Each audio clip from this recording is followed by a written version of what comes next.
Oh my, oh me, oh my, I'm a classic man. You're the classic man. Hello, everybody. I'm Melissa C. Williams, and welcome back to the BBPN Business Podcast. And today I want to talk to the classic man, okay, or the dapper Dan, or the high value man. I want to talk to you about making your own products, product development, starting your own manufacturing company, even if it's in your home or your basement or your garage, okay? That's the real clout and that's the real flex, okay? Let me just start out by saying I hear this word clout being thrown around. The real clout is being able to make money without actually having to put much work into it, okay? Making money in your sleep. And one of those ways is to make a product that just keeps selling and selling and selling. How about the products that you buy yourself as a man, things that you like? Let's talk about things like a hat, suits, clothing. I started making tie-dyes, and I not just making tie-dyes, but I decided that I found out people liked the bleach dye. And instead of just making the shirts, I also was making the pants. I decided to start making my own hats, and the Scully or the beanie hat, and also the gentleman's cap is something I tried. I tried several of them, and I'm going to keep trying them until I really perfectly develop them right. Okay. And those are some things that if you can make hats for yourself. If you're a tailor or you know a tailor, you can start designing suits. Absolutely high class suits for men, for the discerning man.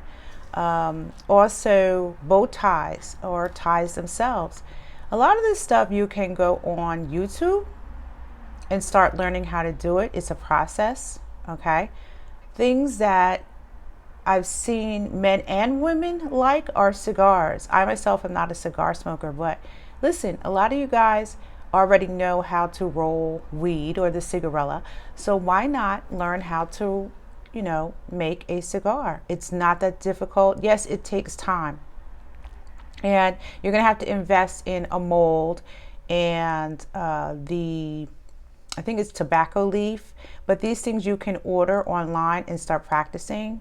And I think it's the glue. There's a lot of things that you have to order, but guess what? It's worth it to have your own product, okay? You can do it handcrafted. Handcrafted is like the best. It's like that cognac, it's the taste of it. A lot of people like mass production, and that's where you make good money, but also handcrafted too.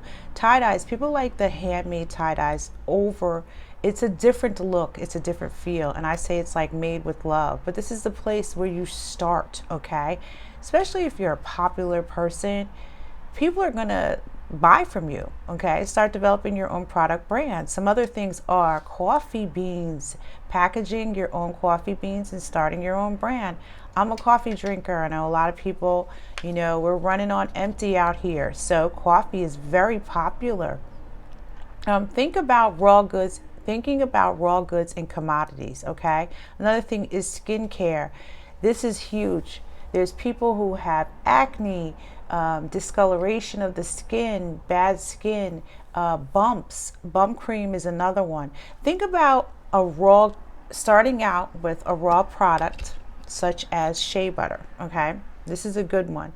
And this is a good way to start out making lotion, hair products, skin toner for people who have pigmentation problems.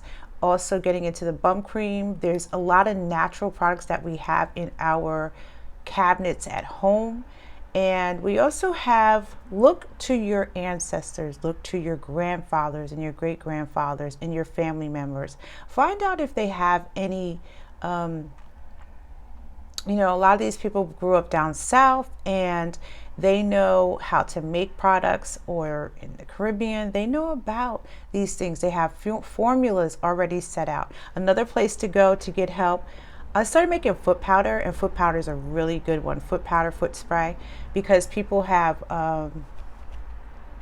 they have problems with their feet, fungal, if you're in the service or you're wearing boots all the time, you might have fungal problems and or just an odor or whatever. So I had started teaching my children and their friends how to make foot powder as their first business. And how I learned how to make foot powder was from a pharmacist.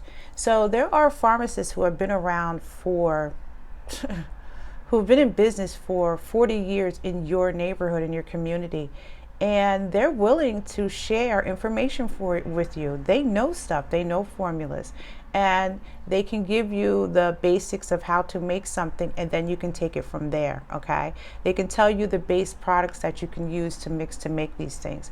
Just in case you didn't know, a lot of these things are not as difficult to make as you thought. As you start to think about what I'm saying, start changing your mindset. Look them up on YouTube. Ask your family members, grandfather, do you have, or grandmother, do you have any recipes or things that as you're sewing, can you make this, such as a do-rag? Things that we take for granted that are cheap. Let me say this, something that's $1. Now, if 1,000 people purchase that product in a day, look at your profit margin. That's what we're talking about, okay? The dollar store is doing pretty good for a reason, okay? Even though there's no dollar stores anymore, it's $1.25. But the point is this, all these dollar products that people think, oh, it's just $1. People will toss like $100 worth of dollar stuff in the store and continue to go there every day and spend their money. So these are things that you need to think about. Making relish. Pickles are a good one. People love all different types of pickle, garlic, I don't know, they just love pickles. So if you're a pickle connoisseur, if you are a barbecue sauce, seasonings, hot sauce are things that a lot of you are making. Frozen daiquiri is a good one. I saw that somewhere and I just had to tell you. And you start making these products and you can order your labels online. Write down the ingredients or how it's formulated, or get a template made if it's clothes or a hat or a beanie. Bean pies are a good seller. Desserts, lemon cake, chocolate truffle, chocolate cake, chocolate. People love that. Pies, people like even lemon meringue pies. Some of you guys used to work in bakeries. Look back into your past. You have skills that you didn't even know you forgot you had. Sweet potato pies. People love sweet potato pies, okay? Yams, desserts of any kind that you men can get into and start. Wood carving for, canes. Developing end tables and coffee tables, okay? Upholstering. I think I've gotten lists of them. I wrote down a list. But to end this podcast, I want to say, and don't forget, writing your own story, your own book, okay? Memoirs. Memoirs is a historical account of something that, yes, that you did, and it's is something memorable, okay? Something huge, or maybe not even huge, it doesn't even matter. So writing your memoirs, maybe some of you picked cotton or tobacco. You want to talk about the account of what it was like doing that back in the day. How it was back then as to how it is now, how you made products, how you made food from scratch as to now where you're buying everything, okay?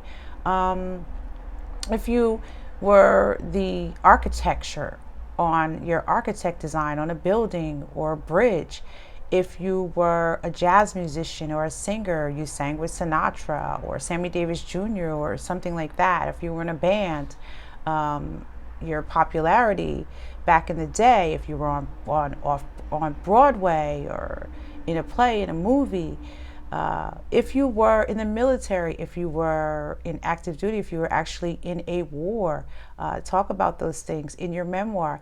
Also, find those pictures so they can add them to the book. You don't actually have to write the memoir. You can write down the things, write down what you remember, or you can also get a cassette recorder. I don't even know if they still have those, but I think they do at like a Walgreens or a CVS or something.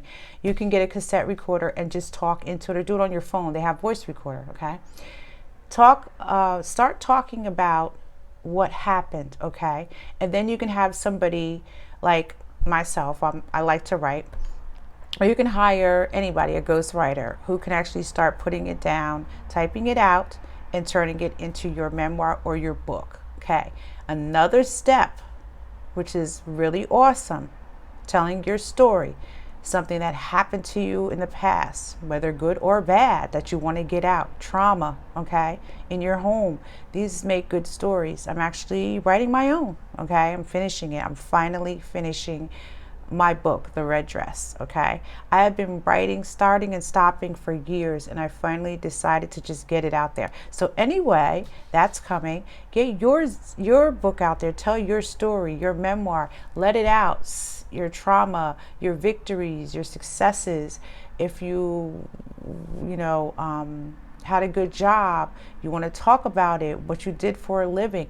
Then after the book is done, this is even more fabulous. So a lot of you have family reunions, and you also have family reunions on your social media. Okay, you have your own groups. Okay, so you can upload your memoir and change it into changed into a documentary. Okay, where somebody narrates what's going on and tells your story in the pictures. Okay. Also, you can turn it into a film. You can put it on YouTube that you can watch on television and show everybody. A lot of you have your own big screens that you have at your house, whether it's in your backyard or whatever. Set it up and make it into a film night. Okay, have fun. If you were famous back in the day, tell your story. Don't wait for your story to be told by somebody else. Tell your story. Write your memoir, and then somebody can help you get it out there. And you never know; it might get picked up by a network like Aspire or some other show might pick it up and say, you know what? Let's start. Since you already have it done, let's just put it up on television. Okay, so I hope this helped you guys, give you a little bit of insight into how you can go from consumer. This is something we learned all of our lives, to consume, but we never thought about being on the opposite side, which is the seller. And if you ever watched the movie Baby Boy and some of these movies like that, take those things, the positive aspects from the show or the movie. The positive in the Baby Boy to me was when he got a revelation and he learned and said, you know what? I see everybody out here. It's commerce. It's about give and take, reciprocity, balance. A lot of you are always consuming, buying, overindulging, but you never think about the fact that you can actually be the seller, okay, the CEO, the big boss of your company. And whether you are younger, older, retired, you can do this. If you've been at a company for over 30 years, consider starting a business, even going into business with a partner or having somebody invest in you. Okay, you can this is why I wrote my books, okay, that you can buy.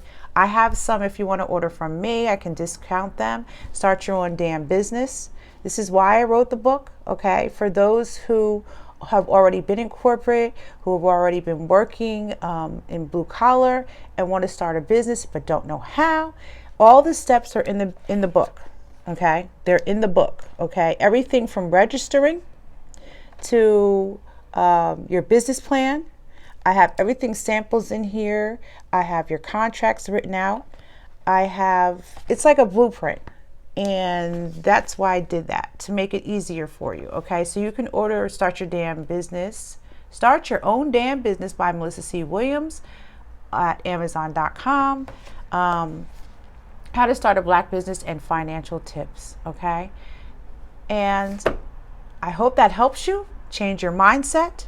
Go out here and be great. Love you guys. I'm Melissa C. Williams, and I'll see you again with another BPPN Business Podcast.